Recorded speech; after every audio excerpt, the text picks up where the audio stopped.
Hydroquinone. It is the gold standard ingredient in skincare if you are dealing with hyperpigmentation and melasma, as I deal with, and you guys all know. But it has a little bit of a bad rap, and there are some pros and cons to it. So today we're going to talk all about hydroquinone while I do my nighttime skincare routine.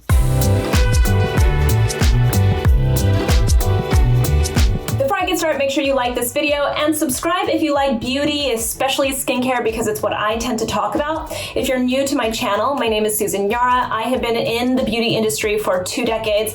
I started off as a beauty editor. I now have my own skincare line, and I love beauty. I especially love skincare. This video is in partnership with Apostrophe. It's where I get my hydroquinone from. If you're not familiar with Apostrophe, they're an online dermatology service. They mostly focus on acne issues, and a lot of the prescriptions that they offer are to tackle acne. But of course, if you deal with acne, you also tend to deal with hyperpigmentation. So they do help out with hyperpigmentation and melasma as well. What I love about Apostrophe is that once you sign up, you actually get to have a real board certified dermatologist be the person who consults you, and you actually get a couple of consultations with that dermatologist each month, only if you need it. I've only really had to check in one time to change up my prescriptions, but it's so helpful to know that there is a real board certified dermatologist helping me out, answering my questions, and really guiding me through this process. Because even for someone like me who knows a lot about skincare, if you've been following, you know that tretinoin is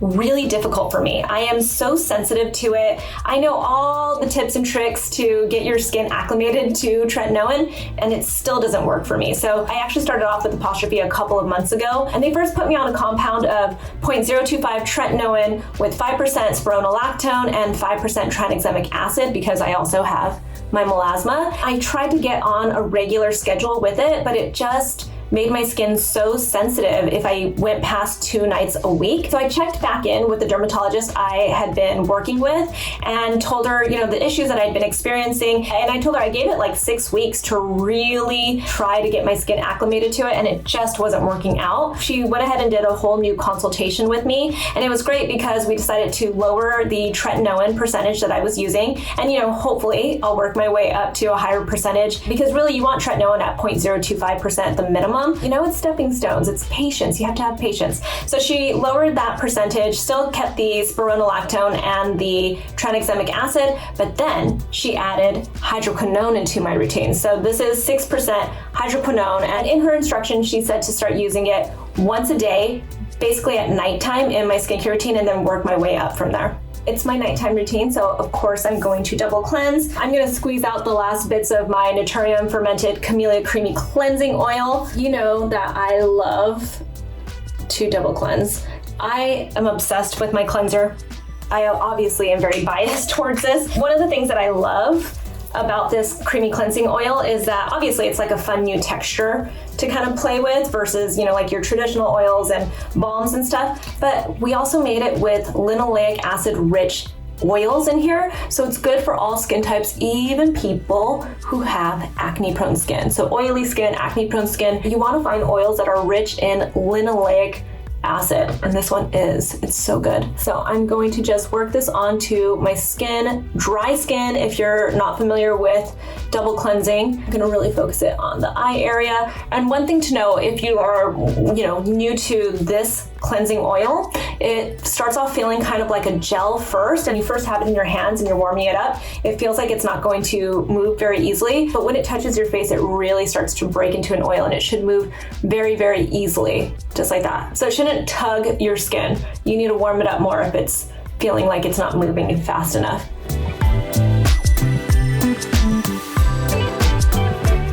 Okay, my face is dripping wet. I'm gonna go in really quickly for the second cleanse. This is from my brand also. This is NATURIUM Niacinamide Cleansing Gelée 3%. This is like the cleanser I use almost all the time.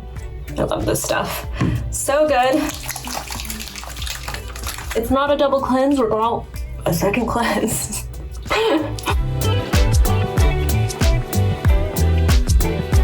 All right, I'm gonna go rinse.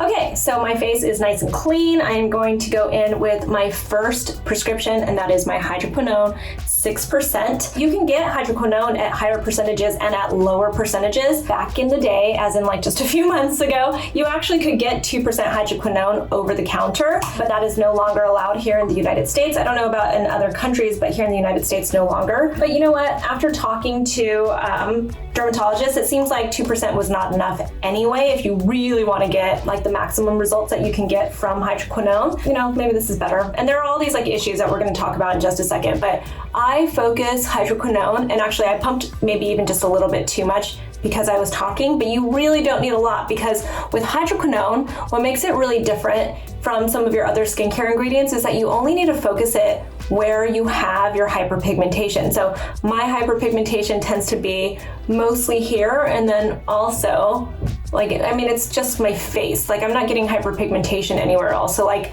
I would put the rest of my skincare products, even my Tretinoin, I bring that down my neck and my chest and everything, but my hyperpigmentation is mostly here. And so that's where I really focus it. So I'm gonna put that on, and you can see it's kind of just a light serum, like an emulsion that I put onto my skin. It feels really nice and light. We're gonna talk a little bit more about hydroquinone, but really quickly, I'm just gonna put on my next step, which is my moisturizer. All right, so I am putting on my moisturizer, and this is from Farmacy. You know I love this stuff. This is the Farmacy Honey Halo Ultra-Hydrating Ceramide Moisturizer. The reason why I am going in with this right now is because I'm gonna put on Tret in just a little bit, and I'm going to sandwich my Tretinoin. So I want something that has ceramides in it to really replace those lipids in my skin and create that barrier, but I don't want it to be too thick since I am going to sandwich my moisturizers. I'm gonna put moisturizer, Tret, moisturizer. So I'm gonna put this on. It smells so yummy, like honey. It's a natural scent from honey. I'm gonna put this on all over, even my neck, because I'm gonna bring my Tret down. So while I'm letting my moisturizer dry down a little bit, I will tell you a little bit more about my story with Apostrophe. So I first reached out because they were offering topical Spironolactone, which I was very interested in, because if you don't know about Spironolactone, I have an entire video about it. Most of what I've known about it has been about the oral prescription. I know that dermatologists love it for women because it really helps with your hormones. So if you get hormonal acne, which is really the only kind of acne that I tend to get, and it's usually just around like my period, that time of the month. So I was really interested in topical Spironolactone. So my first prescription with Apostrophe was the 0.025% Tretinoin with 5% Spironolactone and 5% Tranexamic acid. I recently reached back out to them and, you know, had that conversation, and we took it down to 0.018%, 5% Spironolactone, 5% Tranexamic acid. So I have a very similar prescription from them, but this time around I really pointed out that my melasma bothers me. I want to make sure I'm focusing my skincare routine on, you know, dealing with my melasma, knowing that I can't ever cure it or completely get rid of it, and at times it's going to be worse. So she gave me hydroquinone at 6% to start off. Some of the pros and cons about hydroquinone. Pros. It is, like I said at the beginning of the video, the gold standard skincare ingredient to really treat your melasma and your hyperpigmentation. There really is not an ingredient like this. And what makes it great is that it works on your hyperpigmentation at a cellular level. So it actually is penetrating your skin and really going to work on your hyperpigmentation. Like some of the other ingredients that I use topically to, you know, like work on my hyperpigmentation, my melasma, it is a tyrosinase inhibitor. So basically what that means is that it is preventing the enzyme that produces that overproduction of melanin in your skin. So what's causing that darkness, those dots to pop up on my skin, for me, if you really look closely, you can see it's actually not just dots, that's actually the melasma is like breaking up in my skin. But if you look closely, like really take a good look at my skin, it almost looks like I have bronzer on or something. See, it creates like a big thick patch, and you don't really notice it that it's a patch from far away or when I have makeup on and stuff, but if you really take a good look at it, you can see I've got a patch. That's like the telltale sign of melasma. I see comments all the time where people are like, she still has hyperpigmentation or melasma even though she's using all this stuff. What people don't realize is that a lot of people that deal with melasma like me could actually have it worse it could actually become a mask. They call it the mask of pregnancy. It could actually go completely across. So it could be even thicker, even darker, and completely cover my face. But now I've got it to a point where it tends to just look like I've got freckles or something on my skin. So you're probably wondering, if hydroquinone is so good, if it's the gold standard ingredient, why don't people use this more? You have to absolutely be under the care of a doctor, of a dermatologist specifically, when you are using hydroquinone. And the reason for that is because if you use it for a prolonged period of time, it could actually give you this blue-black discoloration to your skin. So you're getting the opposite effect of what you were trying to achieve when you got on it in the first place.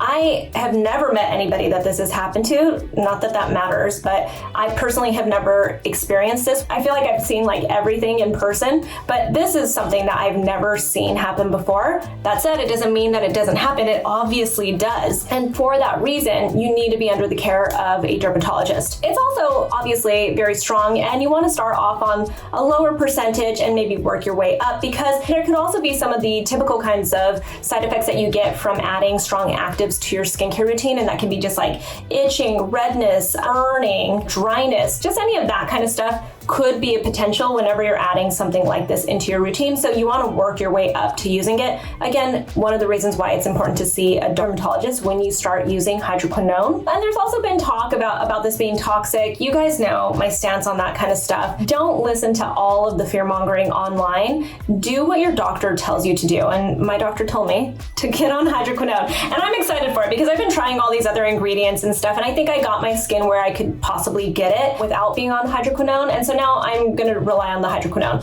but I can only use it for a couple of months before I have to stop. Again, one of the cons about this, one of the issues about it. As far as the tips that Apostrophe, that my dermatologist gave me to use it safely, she said to use it once a day, so in my nighttime skincare routine. And as far as using it clinically is what they call it, she advised that I use it for a few months on and then a few months off. She wasn't very specific about the amount of months. I think it's really that she wants me to touch base with her once we see what it's been doing for my skin. I haven't been on it long enough to really know how well it's working on my skin, and I'm gonna start to work my way into using it morning and night. Obviously follow the plan and instructions that your dermatologist gives you, but this is what she gave me as a plan. And then last, obviously, wear your sunscreen. This just is like across the board, wear your sunscreen, but when you add in an active like this, especially if you're trying to get rid of melasma or hyperpigmentation, you have to be diligent about your sunscreen. But one of the really cool things about hydroquinone is that it does play well with some of your other skincare ingredients. So you're gonna see, now that I've given you this long rundown, you're gonna see now I'm gonna go in with my next prescription. It's tretinoin, it's spironolactone, and it is tranexamic acid. I can use even some of my other ingredients in my skincare routine and apply this to my skin as well, and it plays well with others. So it's really just a very versatile ingredient once you get your skin used to it. I personally have not had any side effects from this. I have not had any dryness, I have not had any stinging, no itchiness, none of that has happened. So I'm going to move to using it morning and night in my skincare routine. I'm going to touch base with my dermatologist over at Apostrophe before I start doing that, but that's where I'm moving into using my hydroquinone. Is going to be twice a day. So now that my moisturizer has had a chance to dry down a little bit, I am going to go ahead and use my tretinoin, spironolactone, tranexamic acid. So with this, I'm just gonna go in with like very little. You do not need a lot. It's one of my biggest issues is that I'm a heavy-handed skincare product user. So I just do that and I tap it onto my skin, put there, and then I go like this, and whatever's left, just kind of work that into my skin.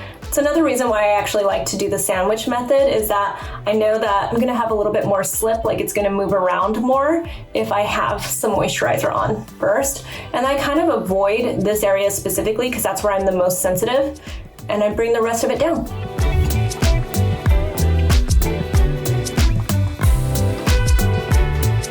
All right, so I have my tretinoin on. I am gonna go in with this, which is from my brand also. It is our Intense Overnight Sleeping Cream.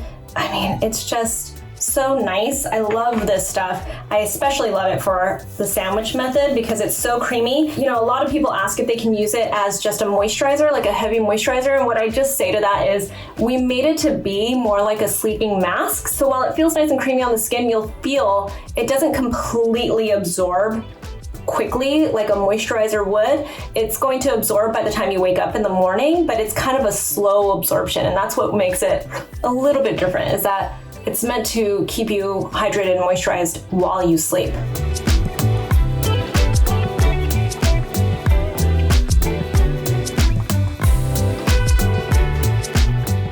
I'm just going to top it with some lip balm. This is also from my brand. This is our Phyto-Glow lip balm in clear. I love this as a nighttime sleeping lip mask. It's so nice and shiny, and it stays on your lips the entire night. You wake up with this still on.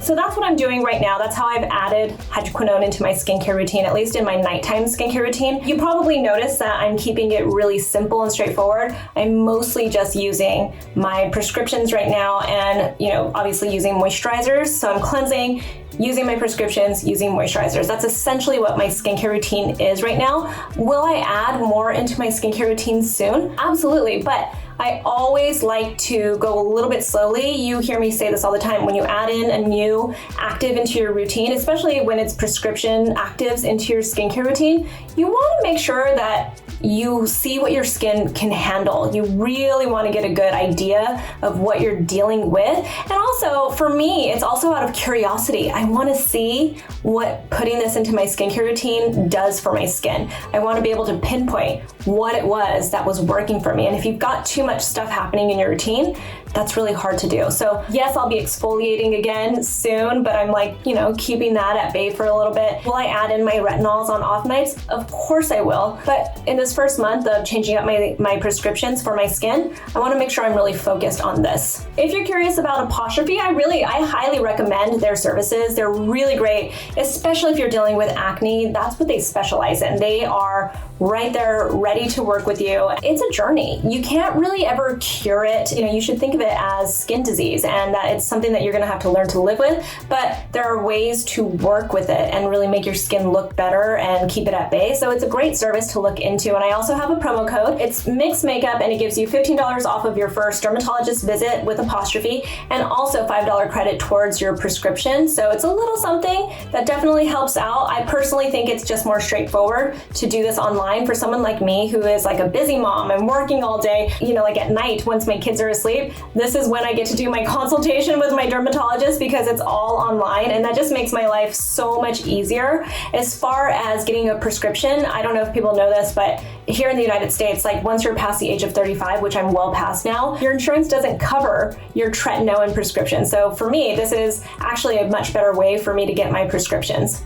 If you have any questions, obviously feel free to ask me in the comments below. You can find me on Instagram at Susan Yara, and I'll talk to you soon. Bye.